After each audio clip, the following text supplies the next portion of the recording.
Hello hello dear students, मैं S R राजन education वाला platform पे आपका स्वागत करता हूँ। ये आपका पहला क्लास है और ये क्लास पहले चैप्टर के पहला टॉपिक है और पहला टॉपिक इस चैप्टर का है लाइफ स्पान। और आज हम चर्चा करेंगे लाइफ स्पान के बारे में। कभी आप सोचे हैं, अगर कोई जीव इस धरती पे आता है, ठीक ना, तो एक न एक सर्टेन टाइम के लिए यहाँ पे रहता है। कभी सोचे हैं आप? ज़रूर सोचिएगा इस पे। और इस वीडियो के बाद आपको सोचना ही पड़ेगा। कुछ ऐसे जीव हैं जिनका जीवन काल कुछ मिनटों का होता है, कुछ का जीवन काल कुछ घंटों का होता है, और कुछ ऐसे जीव हैं जो लगातार कई वर्षों तक, हजारों वर्षों तक रहते हैं। तो उसी के बारे में जानना है। तो लाइफ स्पान होता क्या है? सबसे बड़ी चीज़ है ना, अगर कोई जीव जन्म ले इस धरती पे, जन्म लेने के बाद वो अपने पूरे जीवन काल, यानी जब तक उसकी मृत्यु नहीं होती है तब तक यहाँ रहता है, अपने विभिन्न चरणों में विभिन्न कार्यों को करता है, और यही कार्य करने के बाद एटलीस्ट अंत में वो मर जाता है। यानी कहा जाए तो उसकी प्राकृतिक मृत्यु की मैं बात कर रहा हूँ। यानी जैसे कुछ ऐसे एक्सीडेंटल मृत्यु होता है, कोई प्राकृतिक मृत्यु होता है।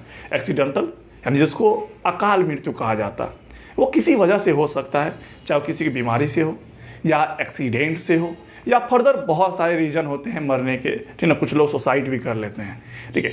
तो ये सारी बातें।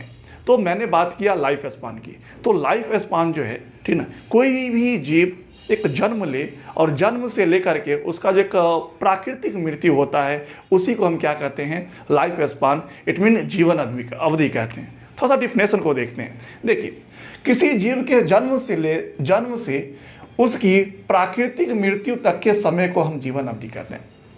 यानी मैंने कहा क्या, जन्म से लेकर और उसकी प्राकृतिक मृत्यु को हम क्या कहते हैं? जीवन अवधि कहते हैं।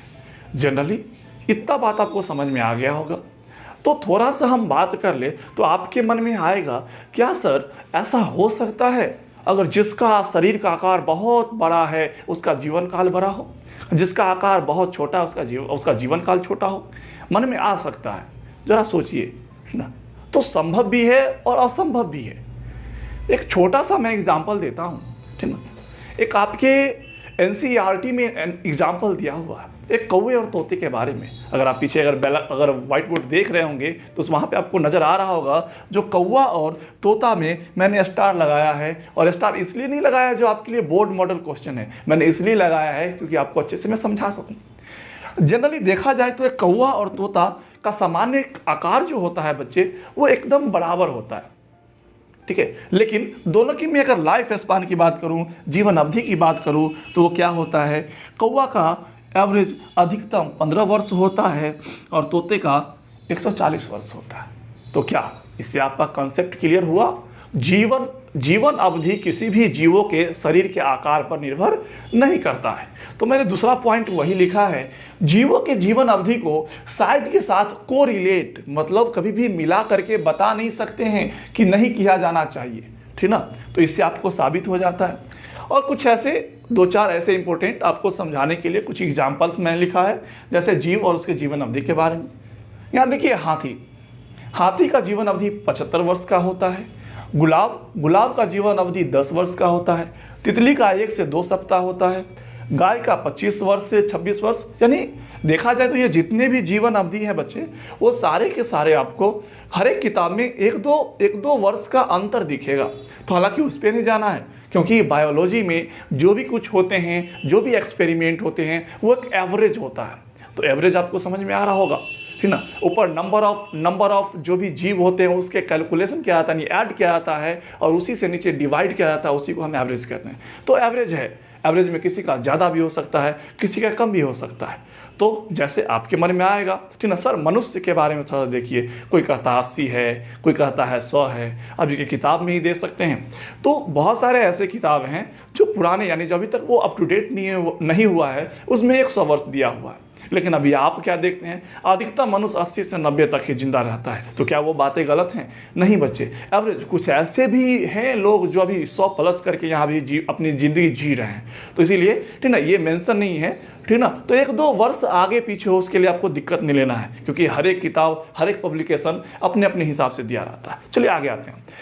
गाय का जो है ना 25 वर्ष है, घोड़ा का 50 वर्ष होता है, एक धान का पौधा हो, गेहूं का पौधा हो, ठीक ना, मक्का का पौधा हो, सबका लगभग 3 से 4 महीने का होता है, लेकिन धान का यहाँ पे 4 महीने होता है।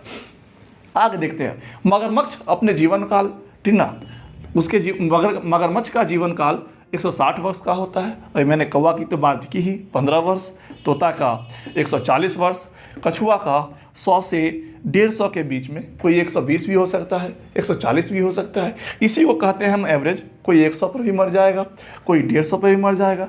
बरगद का पेड़ 300 से 500 वर्ष तक का इसके जीवन अवधि होते हैं। ऐसे बहुत सारे एग्जाम्पल हैं, ठीक ना। वो कुछ आप बुक से भी देख सकते हैं, और नहीं तो मेरा जो नोट्स, जो PDF, जो वीडियो के लिंक में मिलेगा, उसमें आप आसानी से देख करके, ठीक ना, इजीली आप क्या कर सकते हैं, याद कर सकते हो।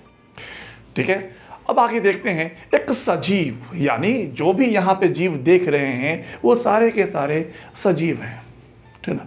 तो अगर आप कभी पढ़े होंगे या ज़रूर जानते होंगे, बायोलॉजी में आए हैं, तो सजीव की डिफिनेशन आपको ज़रूर पता होगा, है ना। अब बचपन की ही बात करते तो बचपन से ही पढ़ाया जाता है सजीव के डिफिनेशन के बारे में। देखिए यहाँ पे थोड़ा सा हम लिख दिए हैं, जो जिसमें उत्सर्जन होता है, जिसमें पोषण होता है, जिसमें वृद्धि होता है, जिसमें श्वसन होता है, जिसमें प्रजनन होता है, वो सारे के सारे क्या होते हैं बच्चे, वो सजीव होते हैं। तो मैं आपसे पूछ रहा हूँ, ये क्या सारे के सारे लक्षण जिसमें दिखेगा वही सजीव होगा क्या? ठीक ना, तो बताइए आपको क्या लगता है, ठीक ना। आप जहाँ पे बैठे हैं, अगर मेरी वीडियो देख रहे हैं, मेरा क्लास देख रहे हैं, तो वहीं पे हाँ या ना करते रहिए, जिससे आपको पता चले, समझ में आए जो नहीं हम समझ रहे हैं कि नहीं, आपसे मेरा जो है ना एक बॉन्ड बनेगा, ठीक है ना। तो देखिए समझते हैं, ठीक। अब जरा सोचिए, ठीक ना, मैंने बोला ये सारे के सारे लक्षण की बात मैंने किया, तो हो सकता है किसी में एक ही लक्षण हो, किसी में 2 लक्षण दिखाई दे, तो क्या वह सजीव होगा? तो बिल्कुल नहीं, ठीक ना। तो इसलिए क्यों ना अपवाद चीज़ों को हटाया जाए, क्योंकि जनरली देखा जाता है बायोलॉजी में बहुत सारे ऐसे अपवाद मिलेंगे, ठीक ना, जो होता भी है और नहीं भी होता है। तो अपवाद से ही बायोलॉजी बना हुआ है। जैसे जैसे क्लास आगे बढ़ेंगे वैसे वैसे हम आपको बताएंगे, ठीक है ना जी। तो देखिए, अब जरा सोचिए, गाड़ी की ही एग्जाम्पल लेते हैं। क्या गाड़ी में बिना तेल डाले गाड़ी चल सकता है क्या? कोई भी गाड़ी ले लो, 4 चक्के की कोई गाड़ी ले लो या 2 चक्के की मोटरसाइकिल ही ले लो, क्या चल सकता है क्या? कभी नहीं। उसमें हम क्या डालते हैं बच्चे? तेल डालते हैं, ठीक ना, तब जाके वो चलता है। तो तेल डालते हैं तो क्या करता है, अपना पोषण करता है, तब जा करके ही वो क्या होता है बच्चे, ठीक ना, वो गाड़ी चलता है। अब जैसे ही गाड़ी चलता है तो क्या हुआ, उससे धुआं तो निकलता है ना। तो धुआं निकला मतलब क्या, उत्सर्जन किया। तो हम देख रहे हैं गाड़ी में भी उत्सर्जन और पोषण देखने को मिलता है। तो क्या गाड़ी सजीव होगा? नहीं। तो मैं यहाँ पे बात कर रहा हूँ सजीव के डिफाइनिंग प्रॉपर्टी के बारे में, यानी क्या सजीव होने के लिए मुख्य रूप से क्या चीज़ उसके अंदर होना चाहिए। तो उत्सर्जन तो गाड़ी में भी होता है, पोषण तो गाड़ी में भी होता है, क्या वो होगा क्या? नहीं। तो इसीलिए हम उत्सर्जन को और पोषण को हम डिफाइनिंग प्रॉपर्टी के रूप में नहीं ले सकते हैं, ठीक है। अब जरा आते हैं नेक्स्ट पॉइंट पे, वृद्धि। ये वृद्धि देखिए, गाड़ी में कभी वृद्धि होता है क्या? कभी नहीं वृद्धि होता। तो वैसे जीव जिसमें वृद्धि की क्रिया हो, वैसे जीव जिसमें प्रश्वसन की क्रिया हो, वैसे जीव जिसमें प्रजनन की क्रिया हो, जिसमें आपको ये 3 लक्षण बच्चे दिखाई दे, बस आंख बंद के कह डालो वो क्या है बच्चे, सजीव है। बस यही 3 लक्षण के बारे में। और हम 12th की बात कर रहे हैं बच्चे, ना कि हम अभी 5th 6th या 9th की बात कर रहे हैं। तो ये जो वृद्धि के बारे में जो है, ये आपको 11th में पढ़ना है, जो आप कहीं पढ़े भी हो सकते हैं। और ये श्वसन के बारे में जो है, इसके बारे में आप पढ़े होंगे, ठीक ना, ये भी 11th का ही चैप्टर है। अब आपका आता है प्रजनन। यहाँ यानी 12th में आपका चैप्टर ही स्टार्ट होता है प्रजनन से। और पिछले क्लास में मैंने आपको बताया था, चैप्टर में यूनिट 1 पूरा प्रजनन के बारे में ही पढ़ना है। तो अब हम स्टार्ट करते हैं प्रजनन के बारे में, ठीक है बच्चे। तो बच्चे, अब हम बात करते हैं प्रजनन के बारे में। तो प्रजनन से क्या तात्पर्य है? कभी आप सोचे हैं इसके बारे में? ठीक है, ज़रूर सोचिएगा, सोचना पड़ेगा क्योंकि आप मेरे क्लास में हैं। तो चलिए बात करते हैं प्रजनन की। सबसे पहले आप बताइए, कभी एक अपने आसपास में कुछ ऐसे जीवों को देखे होंगे, ठीक है, जैसे कुत्ता, बिल्ली, गाय, भैंस। क्या कभी वो बच्चे दिए हैं क्या? ज़रूर देते हैं। और जब बच्चे देते होंगे तो आप ज़रूर देखते होंगे, सिर्फ अगर गाय है तो गाय का बच्चा गाय ही होता है, कुत्ता है तो कुत्ता का बच्चा कुत्ता ही होता है। ठीक है, तो मेरे कहने का मतलब क्या है, जो भी जीव होते हैं जो अपने बच्चे को जन्म देते हैं सो बिल्कुल अपने ही समान होते हैं। तो जो बच्चे को जन्म देते हैं, जन्म देना ही तो प्रजनन कहलाती है। जन्म से ही उत्पन्न हुआ है जनन का। ठीक ना, दोनों शब्द को देखा जाए तो दोनों शब्द एक ही हैं। तो प्रजनन कहे या जनन कहें, दोनों का शाब्दिक अर्थ एक ही होता है। और कहा जाए तो क्या है, कहा जाए यानी मेरे कहने का मतलब ये हुआ, जो प्रजनन की परिभाषा क्या हो सकता है, थोड़ा सोचिए। ठीक है, तो सिंपली अगर हम कहना चाहें तो ये आराम से कह सकते हैं, अगर कोई भी जीव अपने जैसे ही बच्चे को जन्म देती है, संतति को जन्म देती है, तो उसे क्या कह सकते हैं? हम प्रजनन कह सकते हैं। और देखा जाए तो प्रजनन मुख्य रूप से दो प्रकार के होते हैं, एक सेक्सुअल रिप्रोडक्शन होता है और एक असेक्सुअल रिप्रोडक्शन होता है। सेक्सुअल रिप्रोडक्शन यानी लैंगिक जनन और असेक्सुअल रिप्रोडक्शन मतलब अलैंगिक जनन। तो सबसे पहले थोड़ा सा बात कर लेते हैं हम प्रजनन के डिफिनेशन के बारे में। देखिएगा, वैसी प्रक्रिया जिसमें जीव अपने ही जैसे समान संतति का निर्माण करती है, उसे क्या कहते हैं? हम प्रजनन कहते हैं। यानी मैंने बोला सब कुछ तो है, लेकिन एक चीज़ आपको मेंशन करना पड़ेगा, अपने ही जैसे समान संतति का निर्माण जब तक नहीं होगा तब तक वो प्रजनन का सही डिफिनेशन नहीं हो सकता है। चलिए थोड़ा सा आगे बढ़ते हैं प्रजनन के टाइप के बारे में। प्रजनन के टाइप जो होते हैं, दो प्रकार के प्रजनन के प्रकार होते हैं।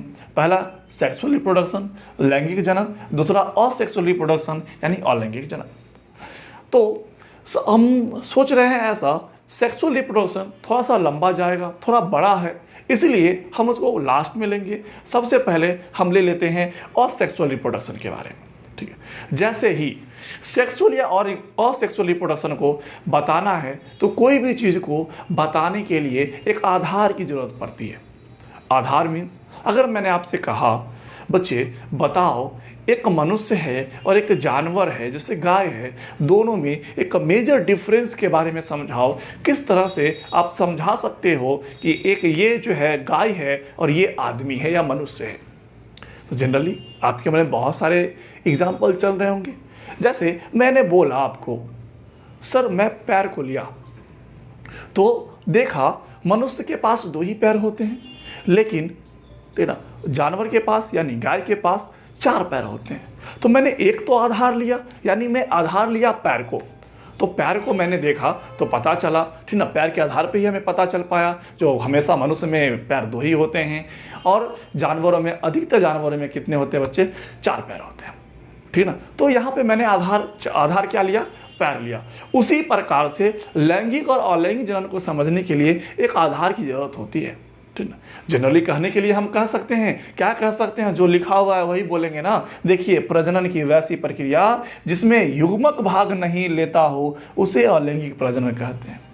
अब बताइए, यहाँ पे एक नया वर्ड मैंने लगाया, युग्मक। अब युग्मक क्या है? आपके मन में क्वेश्चंस आएंगे, तो उसी के लिए जरा सोचिएगा। हम युग्मक पे ही आएंगे, थोड़ा सा वेट कीजिए, पैसेंस रखिए।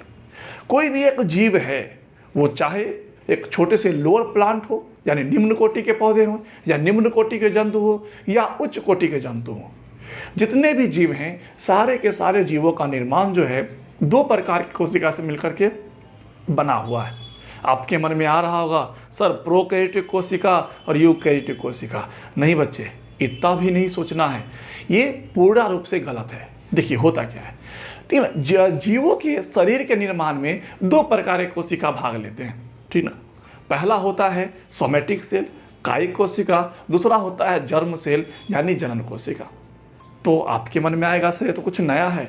कुछ भी नया नहीं है, ये सब कुछ एक बहुत बड़ा फैक्ट है। समझे। ये सारी चीज़ों को 11th में अच्छे से डील करना है। हालांकि कोई दिक्कत नहीं है, यहाँ पे भी हम सारी चीज़ों को अच्छे से पढ़ेंगे क्योंकि हमें ज़रूरत पड़ेगी इस चीज़ों की। तो चलिए बात करते हैं थोड़ी सी। एक जीव जो होता है, जैसे आप यहाँ देख सकते हैं, एक जीव जो है, एक जीव का शरीर 2 प्रकार की कोशिका से बना होता है। पहला सोमैटिक सेल और दूसरा जर्म सेल। तो कुछ देखिएगा, पूरे बॉडी में जो भी कुछ दिखाई देता है, आँख, नाक, कान, मुंह या कुछ मसल्स हैं, हड्डियां हैं, वो सारे के सारे कौन से सेल के बने होते हैं बच्चे? सोमैटिक सेल के। यानी तो हम कह सकते हैं जो शरीर के निर्माण में जो कोशिका भाग लेता है उसे हम क्या कहते हैं? कायिक कोशिका। मन है तो आप राइट डाउन कर सकते हैं। शरीर के निर्माण में जो कोशिका भाग लेता है उसे कायिक कोशिका कहते हैं। और जर्म सेल यानी जनन कोशिका, इससे समझ में, जनन मतलब जो जनन में भाग लेगा। जनन में भाग लेने वाले कोशिकाओं को हम क्या कहते हैं बच्चे? जर्म सेल कहते हैं। और जनन कोशिका ही को तो हम क्या कहते हैं? युग्मक कहते हैं। अगर थोड़ा सा और डीप चलेंगे तो हमें पता चलेगा युग्मक या जनन कोशिका 2 प्रकार के होते हैं। कितने प्रकार के? एक मेल होता है, यानी एक मेल जर्म सेल होगा, क्योंकि मैंने यहाँ पे थोड़ा शॉर्ट लिख दिया है। एक मेल जर्म सेल होगा और दूसरा फीमेल जर्म सेल होगा, यानी नर जनन कोशिका और मादा जनन कोशिका। ठीक है। तो अब नर जनन कोशिका और मादा जनन कोशिका, ये भी आपको थोड़ा सा नया लग रहा होगा, लेकिन कभी आप पढ़े होंगे तो एक स्पर्म और ओवा यानी शुक्राणु अंडाणु का नाम सुन के थोड़ा सा आपको नहीं, थोड़ा सा राहत मिलेगा आपको, नहीं हम जानते हैं। ठीक है जी। देखिएगा, तो ये जो जर्म सेल जो होते हैं वो 2 प्रकार के होते हैं। एक का मेल होता है और दूसरा फीमेल होता है। ठीक है। और डिफरेंट टाइप, क्योंकि हम जानते हैं हमारे इस ब्रह्मांड पे 2 ही प्रकार के जीव पाए जाते हैं, एक एनिमल होते हैं और दूसरा प्लांट्स होते हैं। तो दोनों में जर्म सेल में थोड़ी सी डिफरेंसेस होती हैं। ठीक है ना। तो वही यहाँ पे हम मेंशन कर दिए हैं। एनिमल में जो मेल जर्म सेल होता है यानी नर जनन कोशिका होती है, या उसको हम नर युग्मक भी कह सकते हैं, तो उसको वो क्या होता है? स्पर्म शुक्राणु होता है। अगर हम मादा में बात करें यानी फीमेल में बात करें तो उसमें क्या होता है? अंडाणु होता है या ओवा कह सकते हैं। वही हम प्लांट में चलेंगे तो प्लांट में पोलन ग्रेन होता है, जिसको हम क्या कहते हैं बच्चे? हिंदी में परागकण कहते हैं। और इसमें एग होता है, अंडा। ये हम आगे चल के, ठीक ना, ये इसके बारे में दोनों चीज़ों के बारे में हम आगे चल के चैप्टर 2 में इसके बारे में हम डिस्कस करेंगे। फिलहाल हमें समझना है युग्मक के बारे में। युग्मक क्या है? तो युग्मक एक प्रकार की जनन कोशिका है या युग्मक ही जनन कोशिका है। समझ में आ गया? और युग्मक क्या करता है बच्चे? ठीक ना, जीवों के निर्माण में, यानी कहने का मतलब क्या हुआ? जनन में भाग लेता है। ठीक है। तो युग्मक समझ में आ गया तो आपको आसानी समझ में आ जाएगा, ठीक ना। सेक्सुअल रिप्रोडक्शन, ठीक ना, जिसमें युग्मक भाग लेगा उसे हम लैंगिक जनन कहेंगे, और जिसमें युग्मक भाग नहीं लेगा उसे हम क्या कहेंगे? अलैंगिक जनन कहेंगे। हालांकि इस पर हम आगे चल के हम अच्छे से बात करेंगे। फिलहाल हम आते हैं अलैंगिक जनन पे।